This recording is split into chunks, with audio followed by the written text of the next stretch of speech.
Cinema గురించి and most importantly సినిమాలోని పాటల గురించి మనతో మాట్లాడడానికి the most happening choreographer, dance choreographer Jani master is here. Master ఎలా ఉన్నారు?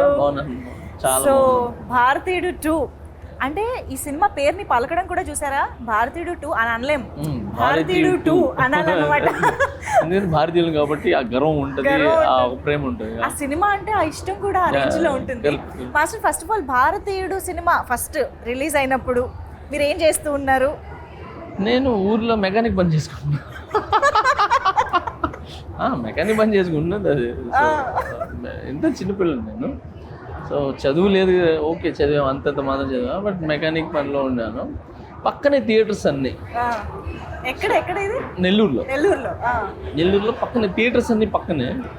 సో అక్కడ అర్చనాలలో నర్తికి థియేటర్ దేంట్లోనో ఈ సినిమా 3వ హాల్లో దేంట్లో ఉండాలి. సో మా అక్కడే షాప్స్ ఉండేది, కనకమహల్ అక్కడంతా కూడా. సో అక్కడికి వెళ్ళినప్పుడు ఈ సౌండ్స్ ఎక్కువ వినపడతా ఉండేది. అంటే పాటలు అప్పుడు మేము వెళ్ళిపోయేది, ఛాయ్కని వెళ్ళిపోయేది, పాటలప్పుడు పాటలు వినేసేది, వచ్చేసి. సో అలా చేసుకుంటూ అంటే అది వేరే ఆ రోజులు ప్యూర్, అది అప్పుడంతా ప్యూర్గా ఉండేది. ఆ స్ట్రీట్స్ కానీ జనాలు నిజంగా చెప్పినా చాలా ప్యూర్గా ఉండేది. సో ఆ టైంలో ఈ సినిమా రావటం అంటే అప్పుడు కొత్త ఇవన్నీ. భారతీయుడు 2 అనగానే ఒక ముసలాయన అసలు ఎలా కొడతారంట, మర్మకళ్ళు మీరు ఒక 3 మర్మకళ ఇది చేసి చూపించాలి. అంటే మీ నుంచి స్టెప్పులు ఎప్పుడు మేము చూస్తాం. నాకే మర్మకళ రాదు. భారతీయుడు సినిమా ఎన్నిసార్లు చూసాను. ఇలా అంటారు ఇది కూడా ఉంది.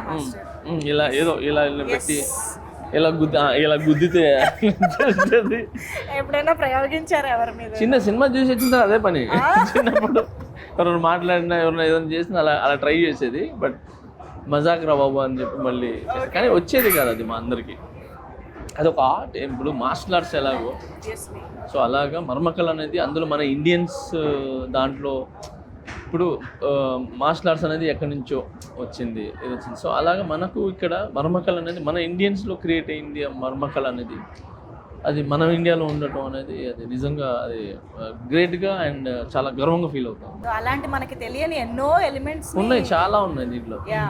సో భారతీయుడు సినిమా నిజం చెప్పాలంటే నాకు పాటల ద్వారానే పరిచయం. అంటే చిన్నప్పుడు సినిమా అర్థం చేసుకోలేని స్టేజ్లో we thoroughly enjoyed the songs. అప్పుడే కొత్తగా వచ్చిన టేప్ రికార్డర్లో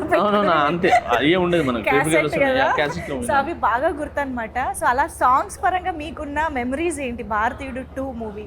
భారతీయుడు 2లో నాకు డాన్స్ పాటలు ఇవన్నీ కూడా బాగా ఇష్టమే.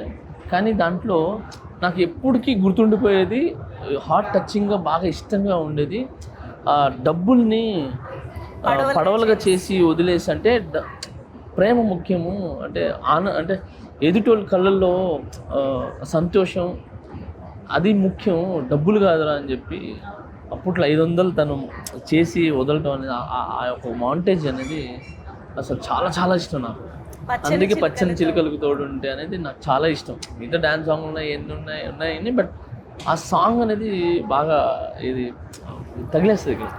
సో సూపర్ సాంగ్ అది నాకు ఆ సినిమాలో మెయిన్ పార్ట్, అంటే మనసులో ఉండిపోయే పాట అంతే. పచ్చని ఇవన్నీ డాన్స్ మనం ఈ అదిరేటి డ్రెస్ వేస్తే ఇవన్నీ కూడా మనం ఎంజాయ్ చేస్తాం, అన్నీ చేస్తాం, కానీ గుర్తుండిపోయేది అంటే పచ్చని చిలుకల తోడు ఉంటాయి. సో దాంట్లో బురదలో చేయటం, పడేయటం, అండ్ పెద్ద కమలాసంగా పోయి లుంగి కట్టుకొని ఇట్లా అనుకొని వేయటం, అండ్ ఆమె మన సుకన్య గారు వాళ్ళిద్దరిలా అలా చేయటం. సో ఆ క్యూట్నెస్, ఆ మాంటేజెస్ అండ్ వాళ్ళ ఎమోషన్ అనేది అస్సలు సూపర్ కొరియోగ్రాఫర్. ఇప్పటికీ అలా కళ్ళ ముందు చాలా మంచి కొరియోగ్రాఫర్, నాకు చాలా ఇష్టం ఆ కొరియోగ్రాఫర్. సో ఇప్పుడు కమింగ్ టు భారతీయుడు 2, ఫైనల్గా మీరు భారతీయుడు 2 సినిమాలోని పాటలకి కొరియోగ్రఫీ చేయడం అసలు ఎప్పుడైనా ఎక్స్పెక్ట్ చేశారా? Did you? నేను చేయలేదు, ఇమాజిన్ ఆర్ లేదు నేను చేయలేదు. కానీ నేనేంటంటే మిస్ అయినా ఈ 2 మేబీ 3 ఏదో అనుకుంటున్నారు, నాకు తెలీదు, దాని నుండి చేస్తాను. బట్ దీంట్లో ఒక సాంగ్ అయితే నేను కంపోజ్ చేశాను స్టేజ్ మీద. అసలు చాలా చాలా బాగుంది. అమ్మాయి సాంగ్, అప్పట్లో మనకు ఓపెనింగ్ సాంగ్ ఎలా ఉంటుంది అలాంటి సాంగ్, షకలక బేబీ. సో ఆ జానర్లో ఉండేదే. బట్ అది డిఫరెంట్ సాంగ్, ఇది డిఫరెంట్ సాంగ్. సో ఈ సాంగ్ కూడా పెప్పీగా ఉంది, బాగుంది. సో మొత్తం ఫారినర్స్ని పెట్టి నేను స్టేజ్ మీద పర్ఫామ్ చేపిస్తున్నాను. సినిమాలో ఇది నేను అప్పటికి శంకర్ గారికి నేను పరిచయం అవ్వాల. సో RC15 మనం చేసింది, చరణ్ సార్ RC15 చేసాం. దానికి ముందు 3 years ముందే పాటలు అయిపోయినాయి, షూట్ చేశారు పాటలు. సో అందువలన నేను మిస్ అయిపోయినా, లేదంటే ఖచ్చితంగా ఈ సినిమాలో చేసామండి. బట్ శంకర్ గారి సాంగ్స్ కి ఒక స్పెషాలిటీ ఉంటుంది.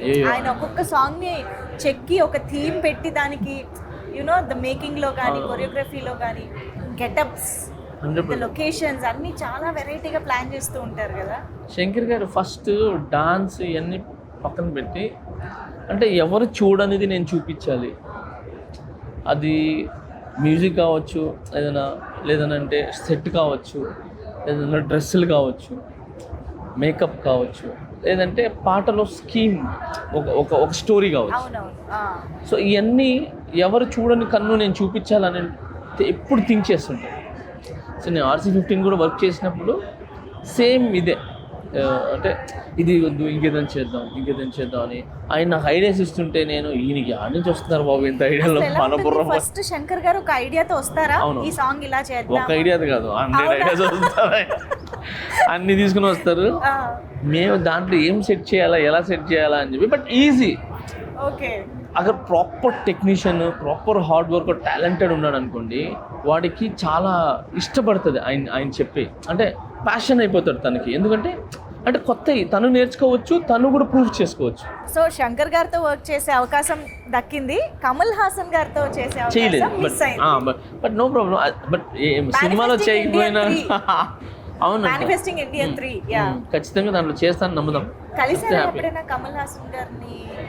బయట చాలా ప్లేసెస్లో కలిసాను, బట్ ఎక్కువ మనకు అంటే ఎప్పుడు ఒక సాంగ్ కానీ వెళ్తే మనం ఫలానా అని చెప్పి తెలుసు. నేను రజనీ సార్ని కూడా చాలాసార్లు కలిశాను, బట్ జైలర్ సినిమాలో మనం దగ్గరగా చూసి పిలిచి డాన్స్ చేయించి అన్నీ చేయించాం. సో ఎప్పుడైనా ఏంటంటే కమల్ హాసన్ గారిని బయట కలిసాం కానీ వర్క్ చేయాలి. మీకు ఒకవేళ అవకాశం దొరికితే ఇలాంటి జానర్లో సాంగ్ వస్తే బాగుంటుంది అని ఏదైనా ఒక డ్రీమ్ అలా అనుకోవడం ఏదైనా ఉందా? నాకు కమల్ హాసన్ గారితో చేస్తే దశావతారాలు ఒక సాంగ్ చేశారు, కాంతారా లాంటి కైండ్ ఆఫ్. ఆయన చేసింది దశావతారాలు అలాంటిదే ఒకటి ఉంటుంది. సో అది ప్రాపర్గా ఇంకా ఎగ్జిక్యూట్ చేసి, అంటే ప్రాపర్గా చేయాలి అనేది దాంట్లో భలే ఉంటుంది. అది మీరు చూస్తే దాంట్లో ఉంటుంది అన్ని అవతారాల్లో. సో ఆ విధంగా ఏదైనా ఇంట్రెస్టింగ్గా అదొకటి. తర్వాత మాటలు కొరియోగ్రాఫీ చేయడం ఇష్టం. ఓకే, కన్ను పిల్లవన్నీ కన్నులున్నవన్నీ ఎన్ని వగలు పోతున్నావే చిన్నారే, అంటే ఆపోజిట్ తన్న అంటే అలాంటి టాస్క్ అదొకటి. తర్వాత ప్రియతమా నీ వచ్చట కుశలమా నీ నిచ్చట కుశలమే. సో అలాంటి కొరియోగ్రఫీ చేయడం ఇష్టం. అయ్యో అది నెక్స్ట్ లెవెల్ సాంగ్స్. సో భారతీయుడు 2 సినిమా నుంచి ఒక ఆడియన్స్గా మాలాగా ఏం ఎక్స్పెక్ట్ చేస్తున్నారు, ఎలా ఉండబోతుంది అనుకుంటున్నారు? అంటే నేను భారతీయుడు 2 నుంచి నేను ఎక్స్పెక్ట్ చేసేది ఏంటంటే, ఈ సినిమాతో దాంట్లో కరప్షన్స్ ఈ సినిమా వచ్చిన తర్వాత ఆల్మోస్ట్ కొంచెం మారింది. భయపడ్డారు అనమాట కొంచెం. ఏది ఎక్కడో అంటే భయపడటం కావచ్చు, లేదా మన ఇండియా మనం చేయకూడదు అనొచ్చు, లేదంటే ఇది తప్పు కదా అని చెప్పి ఒక 100లో 10% అయినా ఏదైంది. ఈ సినిమాతో కూడా అలాంటి మెసేజ్ వచ్చి జనాలకి ఉపయోగపడి మారేది, అలాంటిది ఏదైనా మెసేజ్ వచ్చి పబ్లిక్ హ్యాపీగా ఉండి వాళ్ళ లైఫ్ బాగుంటుందని ఎక్స్పెక్ట్ చేస్తున్నాను. Amazing master, very nice talking to you. All the very best for future endeavours కూడా. Thank you so much. Thank you.